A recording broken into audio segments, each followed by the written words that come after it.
Hello दोस्तों, welcome back to my channel.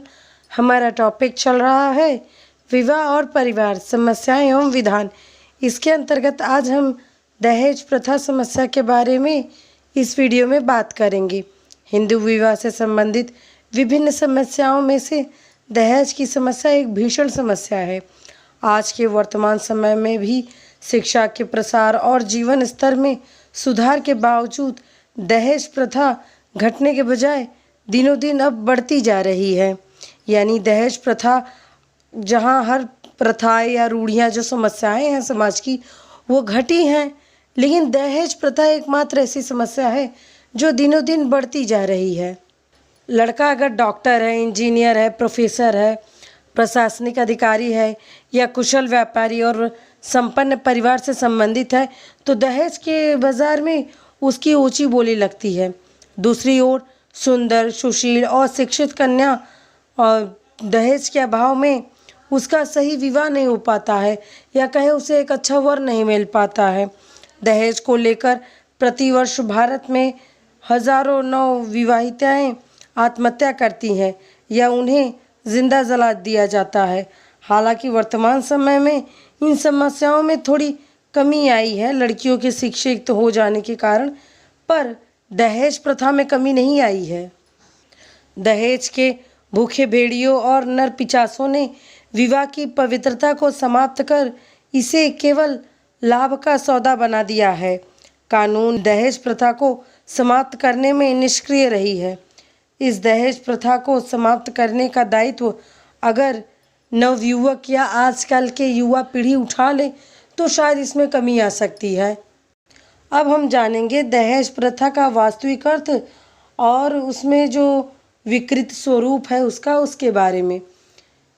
देखिए, French child के अनुसार दहेज वह धन या संपत्ति है जो विवाह के अवसर पर लड़की के माता पिता या अन्य निकट संबंधियों द्वारा दिया जाता है लड़के के माता पिता को। अब हम कानून द्वारा दहेज का क्या अर्थ होता है उसे भी समझ लेते हैं।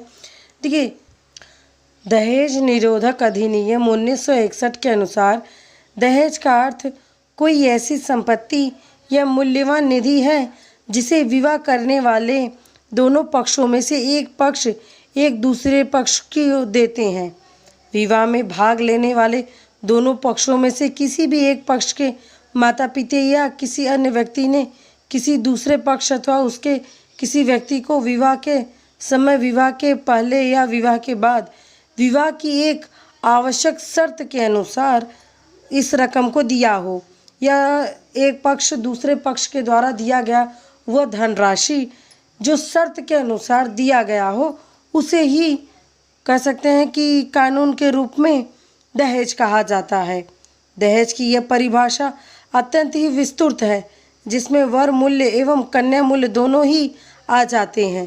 साथ ही इसमें उपहार एवं दहेज में अंतर बताया गया है।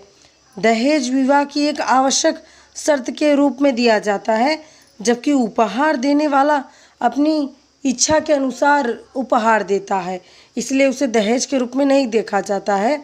जबकि जो धन राशि एक शर्त के अनुसार दी जाए उसे हम दहेज कह सकते हैं। लेकिन वर्तमान समय में दहेज का प्रचलन वर मूल्य के रूप में ही ज़्यादा प्रचलित है। अच्छे कुल के वर को प्राप्त करने के लिए या कह सकते हैं डॉक्टर, इंजीनियर या ऊंचे पदवी, ऊंचे खानदान के वर को प्राप्त करने के लिए कन्या के पिता को अच्छा खासा दहेज देना होता है। इस समय वर्तमान समय में यही ज़्यादा प्रचलित है। वर्तमान समय में दहेज प्रथा का स्वरूप बहुत ही विकृत हो चुका है। अब तो विवाह संपन्न तय करते समय काफ़ी सौदेबाजी की जाती है। स्पष्ट रूप से कहा जाए तो दहेज के नाम पर लड़की के माता पिता का शोषण किया जाता है। आजकल दहेज के कारण ही विवाह के समय कन्या के माता पिता को कर्ज लेने पड़ते हैं, अपने घर द्वार भी बेचने पड़ जाते हैं शर्त के अनुसार दहेज देने के लिए। दहेज के अभाव में कई कन्याओं को तो अच्छे वर भी नहीं मिल पाते हैं और ऐसी स्थिति में कन्या का विवाह अयोग्य लड़के से हो जाता है। कहीं न कहीं इस दहेज के कारण ही लड़कियों का विवाह एक गंभीर समस्या बन गया है भारत में, खास करके हिंदू ग्राम इलाकों में। हिंदू ग्राम इलाकों में तो ऐसा होता है कि जब किसी कन्या के वर को खोजने के लिए निकलते हैं तो परिवार के और भी लोग, रिश्तेदार सभी मिलके खोजते हैं, जैसे कि मानो कि बहुत ही गंभीर समस्या है। तो कहीं ना कहीं ये दहेज के कारण ही है। अब हम जानेंगे दहेज के प्रेरक तत्व क्या हैं, यानी किन कारणों से इस दहेज प्रथा को बढ़ावा मिलता है। पहला प्रेरक तत्व है जीवन साथी चुनाव का सीमित क्षेत्र। देखिए, जब कन्या का विवाह अपने ही वर्ग, जाति या उपजाति में करना होता है तो विवाह का दायरा बहुत ही सीमित होता है और योग्य वर्ग के लिए दहेज देना भी आवश्यक होता है। और ऐसी स्थितियों में क्या होता है कि वर के भी दहेज मांगने की जो प्रथाएं हैं वो और बढ़ जाती हैं। दूसरा प्रेरक तत्व है बाल विवाह। बाल विवाह के कारण वर एवं वधू का चुनाव उनके माता पिता द्वारा ही किया जाता है और वे अपने लाभ के लिए दहेज की मांग करते हैं, तो इससे भी दहेज प्रथा को बढ़ावा मिलता है।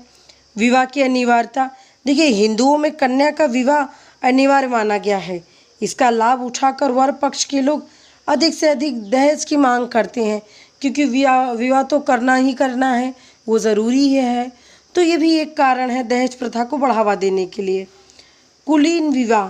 देखिए, ये जो तत्व है इसके अंतर्गत क्या होता है कि कुलीन विवाह के कारण ऊंचे कुल के लड़कों की जो मांग है वो बढ़ जाती है। और ये जो परंपरा है ये भारत में सदियों से चली आई है कि ऊंचे कुल के लड़कों की, और ख़ास करके अगर वो संपन्न है तो उसकी मांग और हो जाती है।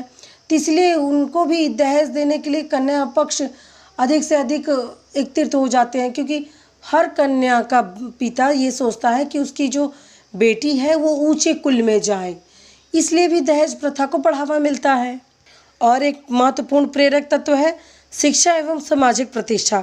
देखिए, वर्तमान समय में शिक्षा एवं व्यक्तिगत प्रतिष्ठा का अधिक महत्व होने लगा है। प्रत्येक व्यक्ति अपने कन्या का विवाह शिक्षित और प्रतिष्ठित लड़के के साथ करना चाहता है या परिवार में करना चाहता है, जिसके लिए उसे दहेज देना होता है, अच्छा खासा मोटा रकम देना होता है, ताकि उसका भी नाम हो कि उसने अच्छे खासे कुल में अपनी बेटी का विवाह किया है। और ये सब भावनाएं भारत में कई सदियों से परंपरागत रूप से चली आ रही है और आज भी है, इसीलिए दहेज प्रथा को और बढ़ावा मिला है। इसी प्रकार से और भी कारण हैं, जैसे हैं धन का महत्व। देखिए, वर्तमान समय में धन का महत्व बढ़ने के कारण भी दहेज प्रथा को बढ़ावा मिला है। महंगी शिक्षा। देखिए, क्या होता है कि ना आजकल की जो पढ़ाई है या शिक्षा में बहुत सारे खर्चे लगते हैं, और जितनी ऊंची पदवी की पढ़ाई होती है उतना ही खर्चा होता है। तो इससे भी कहीं ना कहीं माता पिता या वर पक्ष जो है वो अधिक से अधिक दहेज मांगता है कन्या पक्ष से। तो ये भी दहेज को एक बढ़ावा देने का कारण है कि ऊंची शिक्षा। इसी प्रकार से और कर सकते हैं प्रदर्शन द्वारा झूठी प्रतिष्ठा के कारण भी दहेज प्रथा को बढ़ावा मिलता है। और गतिशीलता में वृद्धि के कारण भी देखिए क्या होता है कि आजकल धीरे धीरे जो रहन सहन है और जो प्रतिष्ठा है वो भी बढ़ती जा रही है लोगों में, औद्योगिकरण, नगरीकरण के कारण। तो ऐसे में जो ज़्यादा प्रतिष्ठित लोग होते हैं या जो उच्च कुल के लोग होते हैं वो कई दूर दूर जाके अपने धन संपदा को कमाने के लिए चले जाते हैं।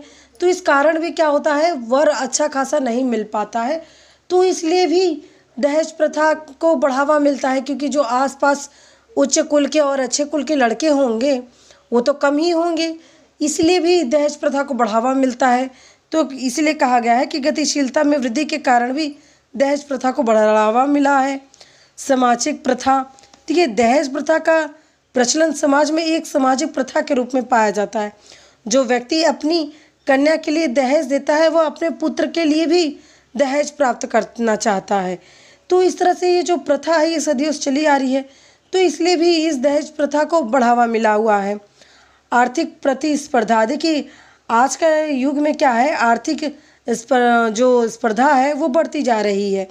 प्रत्येक व्यक्ति अपने जीवन के भौतिक सुख को और भोगने के लिए अच्छा खासा धन एकत्रित करना चाहता है, तो इसलिए भी दहेज प्रथा को बढ़ावा मिलता है।